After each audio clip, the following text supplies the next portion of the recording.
Chapter 3 Mamoon. Annie stuck her head out the treehouse window. "Hey!" she called. "Shh!" said Jack, pulling her back in.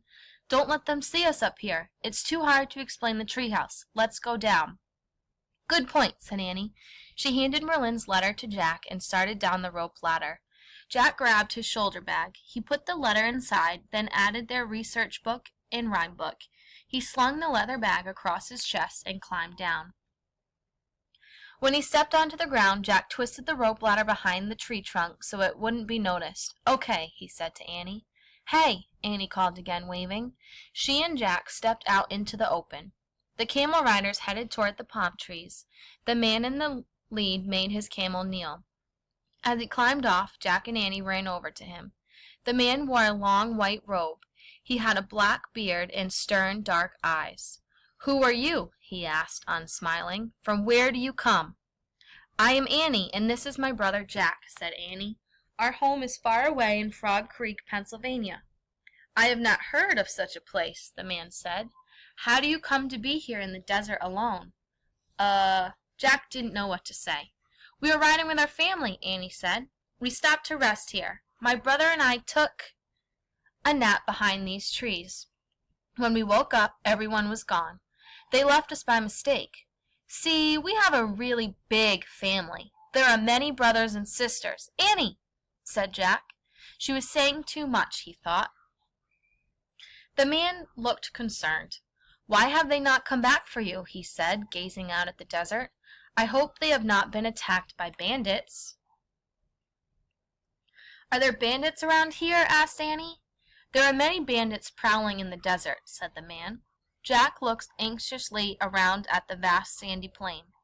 "That is why one must always travel with others," said the man. "But I hope your family is safe and will return for you soon." "Excuse me," Annie said politely, "but who are you? How did you happen to come here?"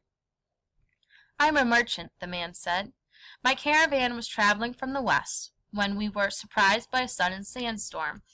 It seemed to come from nowhere, but luckily it brought us to this oasis. We will rest and water our animals until the sun goes down. In the cool of the night we will travel on to Baghdad." The caravan leader walked over to his men and spoke to them. They dismounted and started taking saddlebags off the camels. Annie turned to Jack. "See, our rhyme worked," she whispered. "The sandstorm was magic. It brought them here on their way to Baghdad." "But how can we get them to help us?" said Jack.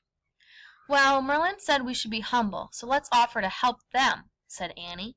She walked over to the caravan leader. He was filling a canvas bucket with water from a small spring. "Excuse me," said Annie. "We wondered if we could help you." The man gave her a quick smile. "Thank you, yes," he said. "If you could gather dates, it would be most appreciated. My men are very hungry." He handed Annie 2 large baskets. "No problem," said Annie. "We'll gather dates."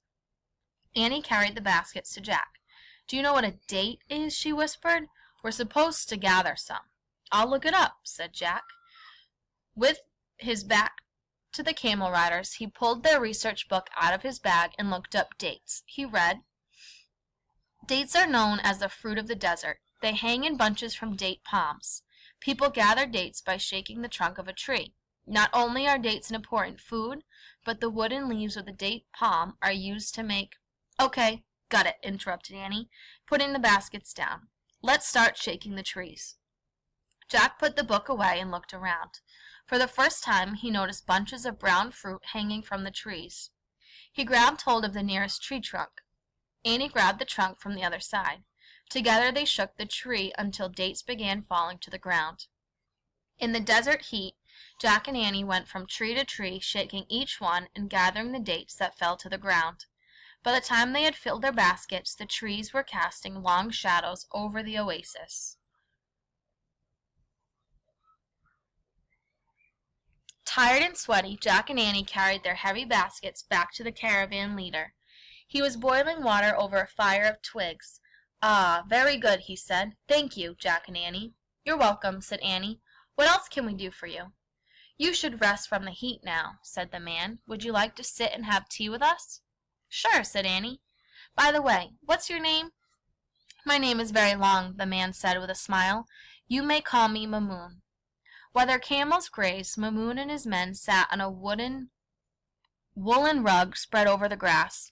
They shared dates and tea with Jack and Annie. The dark, plump fruit was sweet and chewy. The tea was strong but good. In the fiery red glow of the setting sun, Jack watched the grazing camels. He thought the humped animals looked really funny. They had knobby knees, big clumsy feet, and little ears that twitched. Some camels smacked their droopy lips as they drank water. Others gobbled down whole branches of thorn bushes without chewing. "Don't the thorns hurt the camels' throats?" Jack asked Mamoon. "No," said the caravan leader. "Their mouths are very tough. They can eat anything, sticks, bones, even our tents and saddlebags if we let them," said a young camel rider. Annie and Jack laughed. "What's in your saddlebags?" Annie asked. "Our bags are filled with goods from Greece, Turkey, and Syria," said Mamoon. "We have many things, jewels, beads, and precious spices, such as cinnamon, pepper, and vanilla. We are taking everything to Baghdad to sell." "We have to get to Baghdad, too," said Annie. "We have to meet the Caliph." The camel riders chuckled as if they thought Annie was making a joke. Only Mamoon did not laugh. "Your family is to meet with the Caliph?" he said. "No," said Annie, "but just Jack and me. We have to help him spread wisdom around the world."